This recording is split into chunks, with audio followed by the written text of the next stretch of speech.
નમસ્કાર મિત્રો, હું છું તમારો મિત્ર દીપ અને તમને આજે હું બતાવીશ કે તમે 2024ની ભરતી આવી છે ગુજરાત પોલીસની, એમાં તમારે સિલેક્ટ થવું છે તો કઈ રીતે તમે સિલેક્ટ થઈ શકો છો। 2025માં તમારે ખાખી પહેરવાની છે, જે તમારું સપનું છે, વર્ષોથી તમે જોયેલું છે, જોતા આવો છો, એ સપનું તમે કઈ રીતના સાકાર કરી શકો છો એ હું તમને આગળ વિડીયોમાં બતાવીશ કે તમારે એની માટે કેટલી મહેનત કરવી પડશે, કઈ રીતે તૈયારી કરવી પડશે।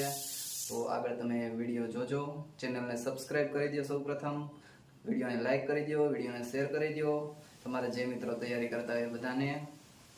અને હવે તમને આગળ બતાવું કે તમે શું કામે તૈયારી કરો છો। સૌપ્રથમ તો એ તમે જુઓ કે તમારી ઘરની પરિસ્થિતિ કેવી હશે, તમારું સપનું છે। પહેલા તો સૌપ્રથમ પરિસ્થિતિ તો એક સાઈડ આપણે મૂકીએ કે ઘરની પરિસ્થિતિ કેવી છે, પણ તમારું સપનું એવું છે કે તમારે ખાખી પહેરવી જ છે કે તમે જ્યારે પોલીસવાળાને જુઓ ત્યારે પોલીસવાળાને જોવો એટલે તમને એમ થાય કે કેવું છે ને સારું છે એવું તમને લાગે, ત્યારે તમને એમ થાય મારે પણ ખાખી પહેરવી છે। તમે વર્ષોથી જોતા આવ્યા છો પોલીસવાળાને, એટલે તમને હંમેશા એક સપનું રહ્યું છે, ત્યારે તમે તો પરીક્ષાનું ફોર્મ ભર્યું છે। એવું નથી કે તમે જોવો એટલે એમને ફોર્મ ભરી દીધું, ભરતી આવી, એવા બધા મિત્રો નથી હોતા કે ભરતી આવે અને ફોર્મ ભરી દે, પણ તમારું એક સપનું છે એ લોકો જ સૌપ્રથમ તો ઉત્તીર્ણ થઈ શકે, જેણે સપનું વર્ષોથી જોયું છે અને જે મહેનત કરવા માંગે છે। ખાખી પહેરવા ખાલી કે નહીં કે પોલીસવાળાને જઈને આપણે બની જાય એમ તો તમે બની નહીં શકો, તો તમારે મહેનત તો કરવી જ પડશે। એટલે તમે તો આજથી એક નક્કી કરી લો, આજે જે તારીખે તમે વિડીયો જોતા હોય ત્યારે, કે મારે ખાખી પહેરવી છે તો હું એની માટે શું કરી શકીશ। તમારે પહેરવી છે એ તો એક બાજુ છે, પણ તમે એની માટે શું કરી શકશો। તમે આજથી 6 મહિના 4 મહિના કે જે તહેવાર હોય પરીક્ષાને, તો એની માટે તમે પહેલા તો મહેનત ચાલુ કરવી પડે। 6 મહિના, એક ધારો 4 મહિના કે જેટલી વાર હોય એટલો ટાઈમ તમે એક ધારો સમય એને આપી દો। તમે તમારા બધા જ કામ એક સાઈડ મૂકી દો, મિત્રો સાથે બેસવાનું, ગામમાં ગપાટા મારવા જવાનું, ખોટું રખડવાનું, એ બધું 2 મિનિટ, પણ આ બધું તમારે પછી કરવાનું છે। એકવાર નોકરી મળી જાય તમને પછી તમારે આ બધું જ કરવાનું છે, જે કરવું હોય તમે કરી શકો છો નોકરી મળી જાય એટલા માટે, પણ અત્યારે તમારે એ કરવાનો સમય નથી। અત્યારે તમારે શું કરવાનું છે, તમારા ગોલ, ધ્યેય, લક્ષ્ય ઉપર ફોકસ કરવાની જરૂર છે। તમને અત્યારે વિચાર આવતો હોય તો હું શું કરીશ, અત્યારે ફોરેસ્ટની ભરતી આવી છે તો એમાં CBRT બેઝ એની એક્ઝામ લીધી છે અને અત્યારે આ બધા આંદોલનો કરે છે, હજી રિઝલ્ટ નથી આવતું, ક્યારે મેરિટ લિસ્ટ બહાર પડ્યું તો એને ક્યારે કઈ રીતના લેવાના છે, ફિઝિકલ એક્ઝામ ક્યારે લે છે એને નથી ખબર કે તમને નથી ખબર, એવું નથી, એ બધું એની રીતના ચાલ્યા કરે। ફોરેસ્ટની એક્ઝામ આવી છે અને 2022માં ફોર્મ ભરાણા હતા, શાયદ ઓગસ્ટ મહિનામાં ભરાણા હતા, બરાબર છે। તો ત્યારથી અત્યારે 1.5 વર્ષ થઈ ગયું, તો અમે 6 મહિનામાં તૈયારી કરીને શું કરશું। ફોરેસ્ટની બધી આપણે એક સાઈડ મૂકી દઈએ, તમે એમાં કદાચ ફોર્મ ભર્યું હશે ત્યારે એક પણ ભરતી નહોતી, એટલા માટે કદાચ ફોર્મ ભરી દીધું હોય અને બધાએ તૈયારી કરી હોય, એક્ઝામ દેવા ગયા છો ઘણા, તમે ખરેખર એમાંથી કંઈક શીખીને આવ્યા છો, નહીં કે ભરતી એમને પરીક્ષા દઈને આવી ગયા છો, તમને એમાં કંઈક શીખવા મળ્યું છે। તમને પહેલાંય પરીક્ષા દીધી હશે, કદાચ કોઈક નવા હશો કે તમે પહેલી વાર પરીક્ષા દેતા હશો, તો કાંઈ વાંધો નહીં, આપણે પહેલી વાર પરીક્ષા દેતા હોય તો આપણે બુક્સ મળે છે અત્યારે પ્રશ્ન પેપરની, પ્રશ્ન બેંક, તો એ પ્રશ્ન બેંક તમે લઈને તૈયારી કરી શકો, બરાબર છે। તો આપણે એ ભરતીને સાઈડમાં મૂકી, CBRT બેઝ હતી એટલે આ એક વસ્તુ કહેવા માંગીશ કે CBRT બેઝ એક્ઝામ હતી, કોમ્પ્યુટર બેઝ રિક્વાયરમેન્ટ ટેસ્ટ, કદાચ એ મારા મતે તો હું એમ જ કહીશ કે એ ખોટી, કારણ કે કોઈ પણ એક પ્રશ્ન હોય, તમે એ એક પ્રશ્ન 10 વ્યક્તિને પૂછીને તમે એમ નક્કી કરી શકો કે આમાંથી કયો વ્યક્તિ સારું પ્રદર્શન કરી શકે, કયો વ્યક્તિ સારું પ્રદર્શન ન કરી શકે, બરાબર છે। હવે તમે 10 વ્યક્તિને 10 જુદા પ્રશ્ન પૂછો અને પછી એમ કહો કે આ બધા પ્રશ્ન એક લેવલના હતા, એવું તો કેમ કહી શકીએ કે બધા એક જ લેવલના પ્રશ્ન હતા, ન હોય ને, એવું ન જ કહી શકીએ કે બધા એક લેવલના, લેવલ કદાચ સરખું હોય, 2 મિનિટ વાળે એમ માની લો કે લેવલ પણ સરખું હોય, એક પ્રશ્ન તમે એક વ્યક્તિને પૂછ્યો, એ પ્રશ્ન બીજા વ્યક્તિને આવડતો હતો, પણ તમે એને ન પૂછ્યો, તમે એને બીજો પ્રશ્ન પૂછી દીધો, એને નથી આવડતો, તો એને એનો માર્ક ન મળે, ઓલાને આવડતો હતો તો એને માર્ક મળી ગયો, પણ ઓલાને પણ એ પ્રશ્ન પૂછ્યો તો એને આવડત એવું નથી, એને પ્રશ્ન આવડી જાત, એટલા માટે CBRT એક્ઝામ છે ને એ પેલા મારા મતે અયોગ્ય છે। હવે એ પોલીસ ભરતીમાં લે કે ન લે, એણે એમ કીધું છે કે અમે નહીં જ લઈએ, એવું તો એને ફર્સ્ટ વખતે પણ કીધું હતું કે અમે નહીં જ લઈએ, તો પણ એને લીધી. તો આપણે એમાં કાંઈ નહીં કરી શકીએ, એમાં બદલાવ નહીં લાવી શકીએ કે સરકાર સામે બાયું ચડાવી આપણે આંદોલન કરીએ. આંદોલન કરવું જોઈએ, આપણો અધિકાર છે, ના નથી પડતું, બરાબર છે. પણ બાયું ચડાવીને આપણી પાસે એવો સમય નથી કે આપણે એની સામે બાયું ચડાવવું છે. આપણે અત્યારે મહત્વનું હોય છે કે મારે ખાકી પહેરવી છે, મારા ઘરમાંથી, મારા પરિવારમાંથી મારે નોકરી કરવી છે, પહેલી નોકરી મારે કરવી છે એવું હશે. કોઈકના પરિવારમાંથી કોઈક નોકરી કરતું પણ હશે, નહીં કરતું એવું નથી, બરાબર. પણ તમારું સપનું છે એ સપના માટે તમે તૈયારી કરો. અત્યારે કોઈ 180 માર્ક ફોરેસ્ટમાં આવ્યા ન આવે, પણ સીબીઆઈટી 2 જણે લીધી જ નોર્મલાઇઝેશન કરી કે આવી ગયા સાહેબ.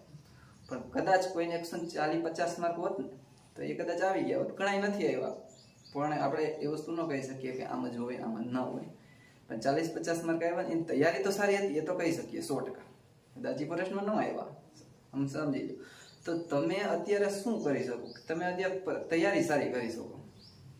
કોમ્પ્યુટર બેઝ ટેસ્ટ ના લે અને તૈયારી તમે સારી કરી શકો એવી આપણે પ્રાર્થના કરીએ કે તમે તૈયારી સારી કરી શકો, બરાબર છે.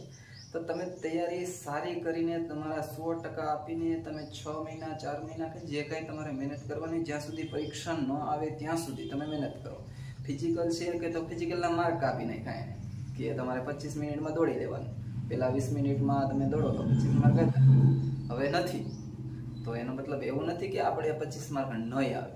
તો તમે આમ તૈયારી કરી શકો ને. જે લેખિત પરીક્ષા લેવાના છે એમાં તમારે વધારે મહેનત કરવી પડે, બરાબર છે. તમે દોડમાં તમારે 25 મિનિટમાં દોડી જવાનું, દોડ મૂકી પણ નથી દેવાની. ક્યારેક એવું થાય કે આપણને ઓવર કોન્ફિડન્સ હોય કે હું 25 મિનિટમાં દોડી જાય એટલે હું દોડવા નથી જતો ગ્રાઉન્ડે. ના, દોડવા તો જવું જોઈએ.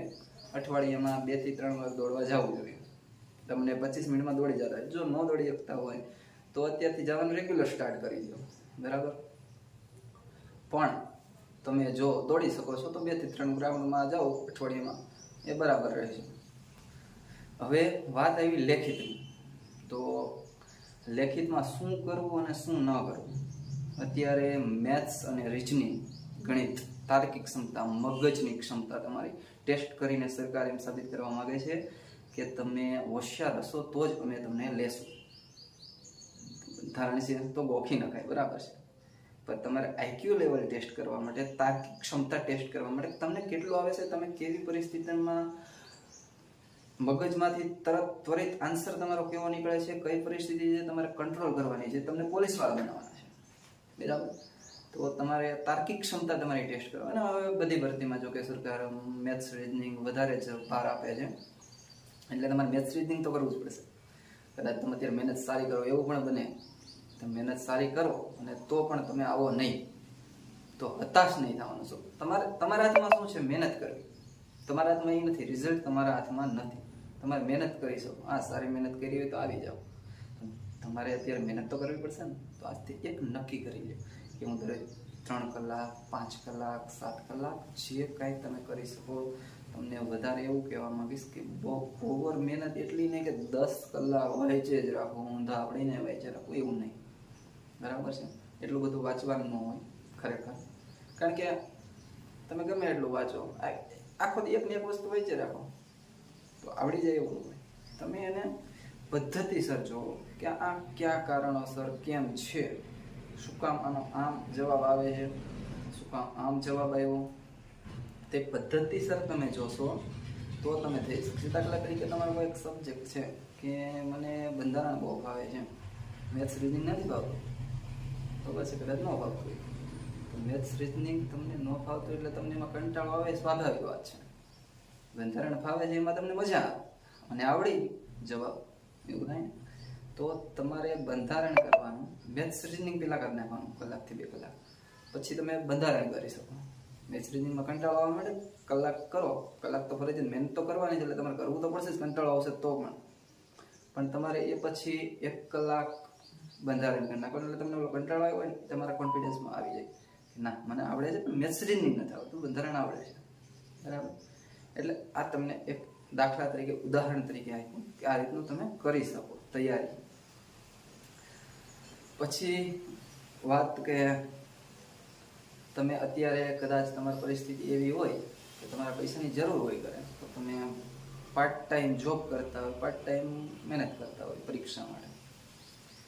પણ તમને એક કહેવા માંગીશ કે તમારે ખરેખર જો પૈસાની જરૂર ઘરે નથી ને તો તમે ખાલી પરીક્ષાની તૈયારી કરજો. કારણ કે તમે પૈસા માટે મહેનત કરતા હશો ને ત્યારે પાર્ટ ટાઈમ જોબ કરી તો તમને મહેનત કરવા કરતાં પરીક્ષાની મહેનત કરવા કરતાં તમને છે ને વધારે પૈસા ઉપર લાગે આવશે, મજા આવે. આપણે મહિને 6,000 8,000 10,000 કામે કેવી મજા આવે. તમારે ભવિષ્યનું તમે તમારું જીવન જીવો ત્યાં સુધીનું તમારે વિચારવાનું છે કે હું રેગ્યુલર ઇન્કમ જનરેટ કરું. સરકારી નોકરી એટલા માટે જ કરવા માંગો છો ને તમે, તમારે રેગ્યુલર ઇન્કમ જનરેટ કરવી છે. તમે અત્યારે 5,000 7,000 કે 10,000 કમાઈ લે તો જિંદગી પર ચાલશે. કાલે ઉઠીને પૈસાની વધારે જરૂરિયાત પડશે ત્યારે તમે કમાઈ શકો. એવી ફીલ્ડ પસંદ કરી હોય તો એક વાત છે, પણ અત્યારે ખાસ કરીને તમે તૈયારી કરતા હોય જ્યાં સુધી મારું એક પર્સનલ એવું કે તમે પૈસાની એક મિનિટ સાઈડમાં મૂકી. કારણ કે પૈસા છે તમને એક ખેંચી રાખશે, અહીંયા મજા આવે છે, પણ એવું નહીં. અત્યારે મહેનત કરો, માત્ર તમારે પરીક્ષા પાસ કરવાની છે, એની માટે તમે મહેનત કરો તો જ તમારા ઉત્તીર્ણ થવાના ચાન્સ વધારે રહેશે બીજા કરતાં. ફોર્મ 12 લાખ વિદ્યાર્થીઓ ભર્યા છે, લેવાના 12,000 છે, 1% થાય માત્ર, વધારે ન થાય. 101 વિદ્યાર્થીને લેવાના છે, બરાબર. તો તમારે 100માંથી 100 ઉતરવાનું છે, એવી વાત છે. 100માંથી 100 ઉતરી જાય. હા, એની જેમ તમારે 100 વિદ્યાર્થીમાં 100 ઉતરી તમારે એકને સિલેક્ટ થવાનું. તો તમારી પેલા 99 વિદ્યાર્થી કરતા હશે એને કંઈક જુદું જ કરવું પડશે, બરાબર. તો હું મારું કહેવાનું કે તમે 99 વિદ્યાર્થી કરતાં જુદું કઈ રીતે કરી શકો, બસ એક જ એનો ઉપાય છે, હાર્ડવર્ક. પણ સાથે સાથે સ્માર્ટ વર્ક પણ કરો. ખાલી માત્ર હાર્ડવર્ક કરીને તો પછી ઓલા જેવું થાય, ખબરમાં ચા વાળો 4 વાગે ઉઠે છે, પૈસા વાળો ન હોય ના, એવું ન બને. ચા વાળો 4 વાગે ઉઠતો હોય ત્યાં ન હોય, અને કોઈ 11 વાગે ઉઠી જતો હોય તો પણ પૈસા વાળા હોય. એટલે એ બે વસ્તુ ન સરખે. Hard work with smart work. મહેનત કરો, યોગ્ય દિશામાં કરો. આ કરી લેવું, આ કરી લેવું, ઓલું કરી લેવું, પેલું કરી લેવું, એ વસ્તુ ન કરો, બરાબર. એટલે આપણે એક જ દિશામાં, બસ મારે અત્યારે બીજું મને કાંઈ નથી દેખાતું, તારે શું કરો? બસ મારે પોલીસ વાળો થવાનું પૂરું. મારી પાસે અત્યારે બીજો કોઈ જવાબ નથી. 6 મહિના પછી કંઈક કદાચ હોઈ શકે, અત્યારે નથી મારી પાસે કઈ જવાબ. હા, વિડીયો ગમતો હોય તો જરૂરથી સબસ્ક્રાઈબ કરજો એના ભૂલતા, અને વિડીયોને લાઈક પણ કરી દેજો. તો કહેવાનું મેં કે એક રેગ્યુલર પહેલાં ટાઈમ ટેબલ બનાવી લો આજથી તમે, કે કઈ રીતના મહેનત કરવી, કેટલી કરવી, કયા વિષયને કેટલો ભાર આપવો. તમારો પ્રિય વિષય હોય જે તમને આવડતો હોય એને ઓછો ભાર આપશો, એને રિવિઝન રૂપે રાખજો. નહીં કે મને આવડે છે હું કરી લઈ, ખાલે એક્ઝામ આવીને ઊભી રહી જશે. કારણ કે સમય અત્યારે એટલો ફાસ્ટ થઈ ગયો છે કે 24 કલાક જે પહેલાં થતી એ જ થાય છે. એવું નથી કે 24 કલાક અત્યારે 12 કલાકમાં થવા પહેલાં 24 કલાક થતી, એવું નથી. સમય એની રીતના રેડી. પણ અત્યારે લોકોની જરૂરિયાતો વધી ગઈ છે, તમે સમજો. એટલા માટે તમારે મહેનત વધારે કરવી પડશે અને ઝડપથી કરવી પડશે. જો તમે અત્યારથી જ પૈસામાં ધ્યાન આપશો અને મહેનત નહીં કરો તો કદાચ 6 મહિના પછી તમારો મિત્ર હોય ને લાગી જાય, તમને એમ થાય કે એને તો 30,000 25,000 35,000 પગાર છે અને હું 10,000 જ કામ. તો અત્યારે વિચારો ને, તમે ત્યારે 10,000 જ કામ આવે. તમને પોલીસમાં લાગી જાઓ કે કોઈ સરકારી નોકરીમાં લાગી તો તમને 30,000 રૂપિયા મળવાના છે.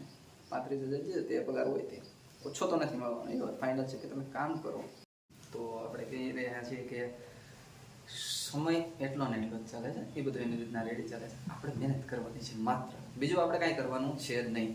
આપણે મહેનત કરી શકીએ એ મહેનત કરી લઈએ, ફળ તો એની રીતના મળે છે. જેમ ગીતાજીમાં કહ્યું છે કે તમે મહેનત કરો, ફળની આશા ન રાખો. ફળની આશા ન રાખો એટલે એમ નથી કીધું કે તમે ફળની ઉપાધિ નહીં કરતા.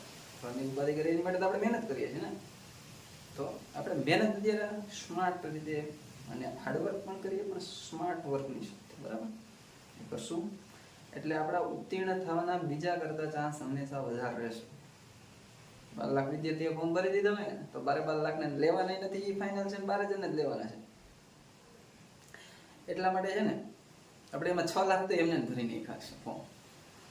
ત્યાં આવે છે ભરી દઈએ, બધા ભરતા હોય. 12 પાસ ઉપર હોય તો એ કે એમાં કાંઈ વાંધો નહીં ભરવામાં, આપણે ના તો નથી પડવાના કે હું કાં ફોર્મ ભર્યું. એટલા માટે ભરી દીધા હોય 6 લાખ લોકોએ. તો 6 લાખ લોકોએ ફોર્મ ભરી દીધા હોય ને, હવે 6 લાખ પાછળ હોય 6 લાખમાં તેમ સમજો કે મહેનત 3 લાખ ગ્રાઉન્ડમાં આવે, 25 મિનિટમાં છે તમને કદાચ તમે દોડી શકતા હશો ને એટલે તમને એમ થાય કે હું દોડી લઉં, બધાય દોડી શકે, એવું ન થાય. 3 લાખ એમને કહેતા 3 લાખ વિદ્યાર્થી, બહુ તમે કદાચ આશા રાખો ને તો 5 લાખ વિદ્યાર્થી છે ને ગ્રાઉન્ડમાં દોડી શકશે. 6 લાખ વધારે, બસ એનાથી વધારે દોડી શકશે નહીં. 50% જ ગ્રાઉન્ડમાં પાસ થશે. એમ કદાચ ટૂંકમાં 6 લાખ વિદ્યાર્થીઓ એક્ઝામ દેશે પોલીસની લેખિત પરીક્ષા. તમારે 6 લાખ પણ 50% તમારે કોમ્પિટિશન એમને નીકળી ગયું છે. તમારે માત્ર 6 લાખમાં તમે પાસ થવાનું છે. તમે દોડી શકો છો તો નીકળી ગયું છે, ન દોડી શકતા હોય તો નથી નીકળો તમારી મેળે. એટલા માટે તમારે હવે 6 લાખ વિદ્યાર્થીઓ પાસ થવા માટે તમે મહેનત આજથી શરૂ કરી દો. કોઈ પણ જાતનો ટાઈમ બગાડ્યા વગર ને ઉત્તીર્ણ થઈ જાવ. તમે અત્યારે જો પૈસા કમાતા હોય ને, થોડાક તમને એમ થતું હોય કે હું 6 કલાકમાં મહેનત કરી શકું, 6 કલાકમાં પૈસા કમાવા છે ને, તો કમાવો. ન કમાવો એવું નથી, બંધ કરી દો એવું નથી. જો તમારે ન જરૂર હોય તો બંધ કરી દેજો, ખાસ તો એ જ કહેવાનું.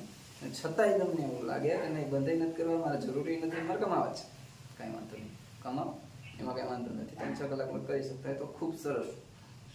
પણ એવું ન બને ભવિષ્યમાં કે પછી તમારે એમ કહેવું પડે કે 154 માર્કે મેરિટ એડકું અને મારે 153.50 છે. ફેર એ પછી 0.50 નો હશે કે 80 માર્ક વાળા નહીં, 153.50 વાળા નહીં. તમારે 154 ની માથે હશે તો જ લેશે. એટલે આવું કહેવાનું ન રહી જાય ને આપણે બીજાને એમ ન કહેવું પડે કે આવા કારણોસર હું નથી. તૈયારી કરતા હોય એટલે બધા સગા સંબંધી પૂછતા હોય, મિત્રો પૂછતા કે શું થયું તારું, બધા પૂછતા હોય, ખબર હોય એટલા માટે. પછી આપણે એને શું જવાબ દેવો? આપણે મહેનત તો કરી હતી, એને ન ખબર હોય કે કેટલી મહેનત થાય કે 12 લાખમાંથી 12,000 લેવાના, એ નહીં સમજે. શું થયું તારું એના પાસે પ્રશ્ન હશે, તમારી પાસે કદાચ એનો જવાબ પણ નહીં હોય યાર. તો તમારે જવાબ જ ન દેવો પડે ને, એને પ્રશ્ન જ ન પૂછવા પડે. એ માટે તમે મહેનત કરો, તમારા ઘર માટે તમે મહેનત કરો, તમારા ભવિષ્ય માટે તમે મહેનત કરો. અને આ ભરતી છેલ્લી છે એમ સમજીને મહેનત કરો તો વધારે સારું રહેશે. બરાબર? એટલા માટે તમે મહેનત કરો, સિલેક્ટ થઈ જાઓ એવી આશા રાખું છું. અને પૈસા જો વધતા હોય તમારા ખરેખર તો એક, અને ભવિષ્યમાં લાગી જાઓ તો પણ એક સલાહ આપવા માંગીશ કે હંમેશા તમે 35 થી 40 વર્ષ સુધીના હોય ને, તો મારું એક કેવું છે કે તમારા જે રકમ હોય, તમારે જે બચત એટલે કે વધતી હોય, જે મહિને ખર્ચ કરતા હોય, વધારાનો ખોટો ખર્ચ અત્યારે ન કરો તો જ વધારે સારું. તમે અત્યારે યુવાનીમાં ખોટી રીતના ખોટો ખર્ચ, પણ પૈસા વધતા હોય ને એમાંથી 70% રકમ છે ને ઇન્વેસ્ટ કરજો, ને 30% રકમ છે ને સેવિંગ કરજો. સેવિંગ ને ઇન્વેસ્ટમાં શું કહેતો કે સેવિંગ બેંકમાં મૂકી દેવાના પૈસા, ઇન્વેસ્ટ ક્યાંક રોકાણ કરવાનું કે એનામાંથી તમને પૈસા મળે ભવિષ્ય. રોકાણ ક્યાં કરવું? રોકાણ શેર બજારમાં કરી શકું, કે હા આપણે વધતા હોય 3,000 ની એમાં પ્લોટ તો ન લઈએ કે, એટલા માટે 2,000 3,000 કંઈ વધતા હોય, 500 રૂપિયા 1,000 રૂપિયા, ટૂંકમાં 70% રકમ, જે રકમ વધતી હોય એની 70, 100 રૂપિયા વધે છે તો 70 રૂપિયા તમે ઇન્વેસ્ટ કરજો, 30 રૂપિયા તમે બચત કરી દેજો. અને હા, ખાસ કહેવાનું કે તમારે ઇન્વેસ્ટ કરવું હોય તો તમારે ડીમેટ એકાઉન્ટ ખોલાવવું પડશે શેરબજારમાં. તો ડીમેટ એકાઉન્ટની લિંક નીચે ડિસ્ક્રિપ્શનમાં છે, ડિસ્ક્રિપ્શનમાં જઈને તમે ડીમેટ એકાઉન્ટ ઓપન કરાવી શકો છો અને તમે એમાંથી ઇન્વેસ્ટ કરી શકો છો. બાકી 30% રકમ તમે બેંકમાં સેવિંગ તરીકે મૂકજો. ખાસ તમે 35-40 વર્ષના હોય ત્યાં સુધી આ વસ્તુ કરી શકો. 70-30 નો રેશિયો કહેવાય એને, એટલે 70-30 ના રેશિયોમાં તમે મૂકી શકો. પૈસા વધતા હોય તો અત્યારે તમે ખાસ મહેનત જ કરો, બીજું કાંઈ કહેવા નથી માગતો. અને હા, એક ખાસ કહીશ કે જીકે છે ને, જીકે જનરલ નોલેજ, સામાન્ય એ દરિયો છે, એની માટે બહુ એટલી બધી હાર્ડવર્ક ન કરી નાખતા. એમાંથી એટલા બધામાં એટલું જ પૂછવાનું હોય, બંધારણ એટલું હોય, એમાંથી એટલું પૂછી લેવાના હોય.